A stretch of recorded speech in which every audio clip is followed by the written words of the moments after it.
பேரன்பு கொண்ட சிவகங்கை சட்டமன்ற தொகுதி வாக்காளர் பெருமக்களே, நடைபெற இருக்கிற சட்டப்பேரவை தேர்தலில் தேசிய ஜனநாயக கூட்டணியின் சார்பில் போட்டியிடுகிற அனைத்திந்திய அண்ணா திராவிட முன்னேற்றக் கழகத்தின் வேட்பாளர் பாசமிகு அண்ணன், எளியவர், பண்பாளர் திரு செந்தில்நாதன் அவர்களுக்கு இரட்டை இலை சின்னத்திலே வாக்களிக்க வேண்டுகிறோம்.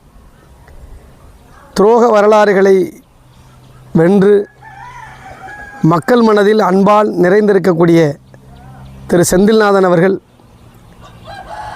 இளமை காலம் தொட்டு வழக்கறிஞராக, ஒன்றிய குழு உறுப்பினராக, ஒன்றிய பெருந்தலைவராக, கட்சியிலே மாவட்ட செயலாளராக, நாடாளுமன்ற உறுப்பினராக, சிவகங்கை நாடாளுமன்றத்தில் திரு PR செந்தில்நாதன் அவர்கள் வென்ற வாக்கை இதுவரை வேறு எந்த நாடாளுமன்ற உறுப்பினரும் பெற முடியவில்லை.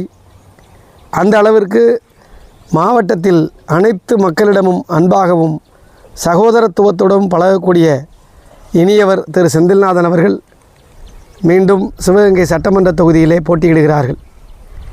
எதிர்க்கட்சியாக இருந்த பொழுதும் இந்த சிவகங்கை சட்டமன்றத்திற்கு 365 நாட்கள் ஆண்டில் அனைத்து நாட்களிலும் சட்டமன்ற அலுவலகத்திற்கு வந்தும் முடிந்த அளவிற்கு மாவட்ட ஆட்சியரை அணுகி ஒரு எதிர்க்கட்சி உறுப்பினராக இருந்தபோதும் தொகுதிக்கு வேண்டிய பல்வேறு நலத்திட்டங்களை மிக சிறப்பாக செய்திருக்கிறார்கள். குறிப்பாக தொகுதி நிதியை ஒவ்வொரு ஒன்றியத்திற்கும் பிரித்து குக்கிராமங்கள் வாரியாக நாடக மேடை, நியாய விலைக் கடைகள், குடிநீர் தொட்டி வசதிகள், தார் சாலைகள்,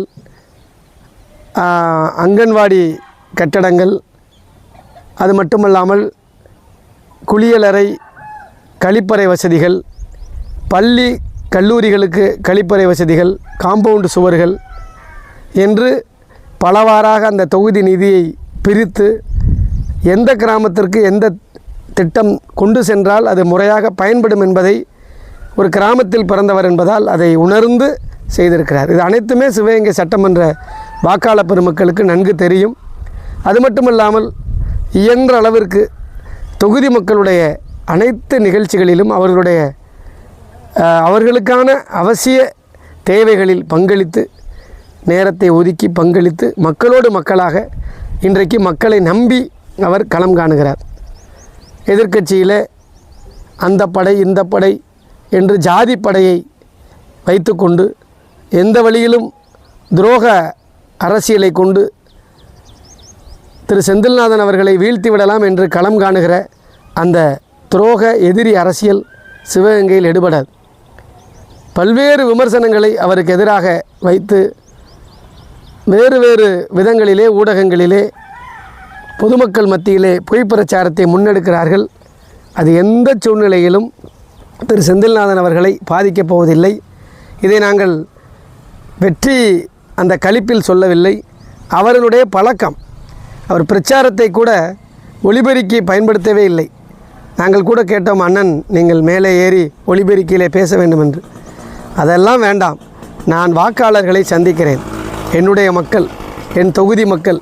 நான் 5 ஆண்டு காலம் சட்டமன்ற உறுப்பினராக, 5 ஆண்டு காலம் நாடாளுமன்ற உறுப்பினராக அவர்களோடு பயணித்த பொழுது நான் தினசரி களம் காணுகிற அந்த மக்களை நான் பார்த்து கொண்டிருக்கிறேன்.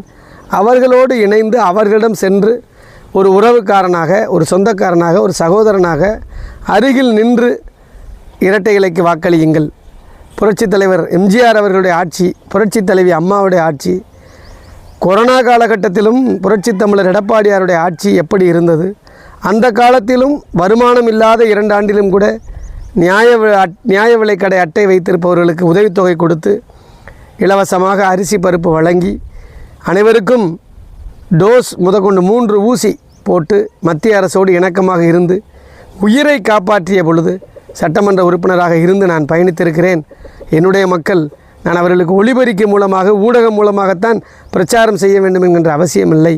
அவர்களோடு நான் பயணித்தால் போதுமானது என்று சொல்லி கீழே இறங்கி அனைவரிடம் தாய பிள்ளையாக, சகோதரனாக, அண்ணனாக, தம்பியாக, ஒரு மகனாக என்று அவர்களிடம் பேசி வாக்கு சேகரித்தார்.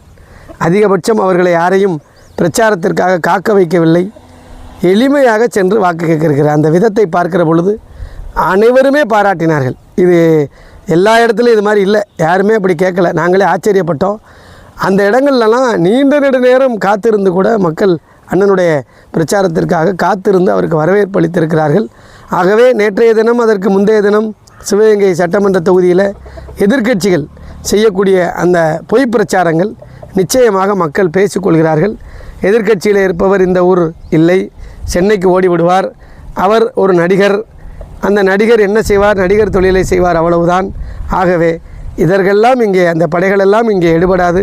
அன்பால் வெல்லக்கூடிய திரு செந்தில்நாதன் அவருடைய அன்பான அந்த வல்லமையான பழகக்கூடிய அந்த விதம் மக்களை கவர்ந்திருக்கிறது. எளிமையாக அவர் வெற்றி பெறுவார்.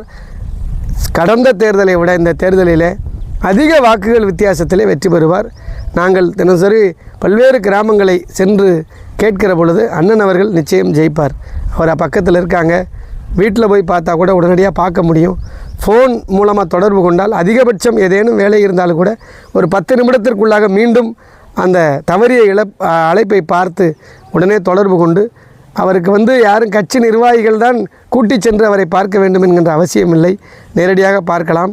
மொத்தத்தில் சொல்லப்போனால் அவர் ஒரு வழக்கறிஞர், சட்டம் படித்தவர், முறையாக தேவகோட்டை நீதிமன்றத்திலே பயிற்சி பெற்றவர், அனைத்து நீதிமன்றங்களிலுமே பிராக்டிஸ் செய்தவர்.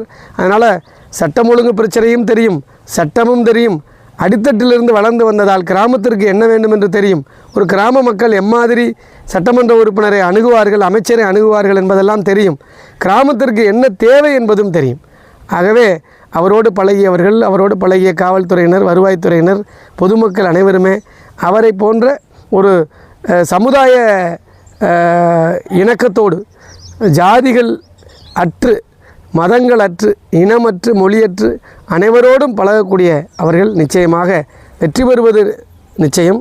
அதிக வாக்குகள் வித்தியாசத்தில் வெற்றி பெறக்கூடிய சூழ்நிலை இருக்கிறது. ஆகவே எந்த சூழ்நிலையிலும் துரோகிகள், ஏற்கனவே அனைத்து இந்திய அண்ணா திராவிட முன்னேற்றக் கழகத்திலே பயணித்து சுகம் கண்டு பணத்திற்காக துரோக அரசியலை செய்து வெளியேறியிருக்கிறவர்கள் அண்ணன் செந்தில்நாதன் அவர்களுக்கு எதிராக பொய் பிரச்சாரத்தை முன்வைப்பதை மக்கள் விரும்பவில்லை. எல்லா இடத்துலையும் கடுமையாக அந்த துரோகிகளினுடைய பிரச்சாரத்தை மக்கள் எதிர்க்கிறார்கள். எந்த சூழ்நிலையிலும் திரு செந்தில்நாதன் அவர்களை துரோகிகள் அரசியல் வெல்லவே முடியாது.